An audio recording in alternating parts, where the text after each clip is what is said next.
సమంతక్ మణి. ఇది ఖచ్చితంగా one of very different film. ఎందుకంటే బేసిక్గా ఒక నలుగురు హీరోలు కలిసి చేయడం అనేది కొత్తతనం. So it's always this film is gonna be very special.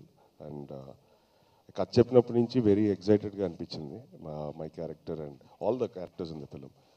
And ఈ సినిమా నాకు పర్సనల్గా ఇట్ వాస్ డిఫరెంట్ ఛాలెంజ్. ఎందుకంటే నేను ఆల్రెడీ పోలీస్ క్యారెక్టర్స్ చాలా సినిమాల్లో చేశాను.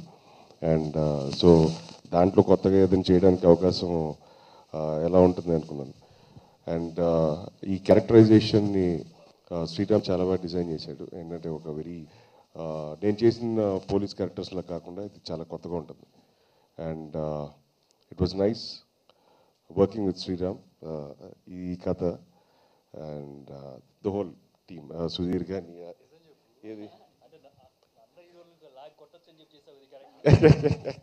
అంటే ఆ స్కోప్ ఉండింది. నేను వేరే క్యారెక్టర్ అయితే చేసేవాడు కాదు. సో ఈ క్యారెక్టర్ కాబట్టే చేశాను, వేరే క్యారెక్టర్ అయితే చేసేవాడిని కాదు. And it was a wonderful journey. బేసిక్గా సుధీర్తో కానీ, ఆదిత్యతో కానీ, సందీప్తో అండ్ రాజేంద్ర ప్రసాద్ గారితో. సో ఇట్ వాజ్ ఆల్ కానీ తక్కువ రోజుల్లో చేశారు. But other than that it was a wonderful journey. And after Baanam and Solo నేను మణి గారితో మళ్ళీ చేస్తున్న సినిమా ఇది, సమంతక్ మణి.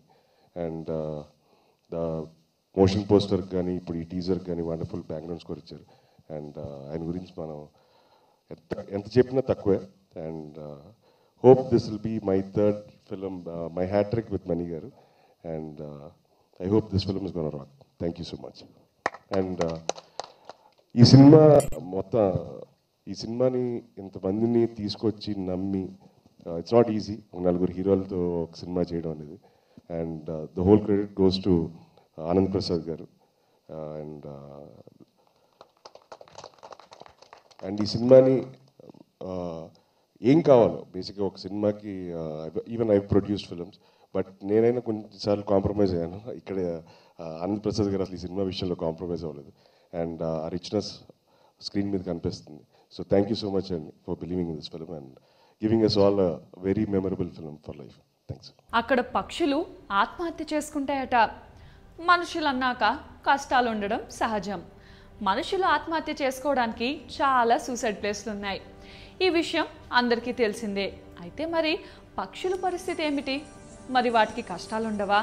వాటికి కష్టాలుంటే అవి సూసైడ్ చేసుకోవాలంటే వాటికి కూడా ఏదైనా సూసైడ్ ప్లేస్ ఉందా అంటే ఉందనే అంటున్నారు. పక్షులు ఆత్మహత్య చేసుకోవడం ఏంటి? వినడానికి వింతగా ఉండడమే కాకుండా ఆశ్చర్యం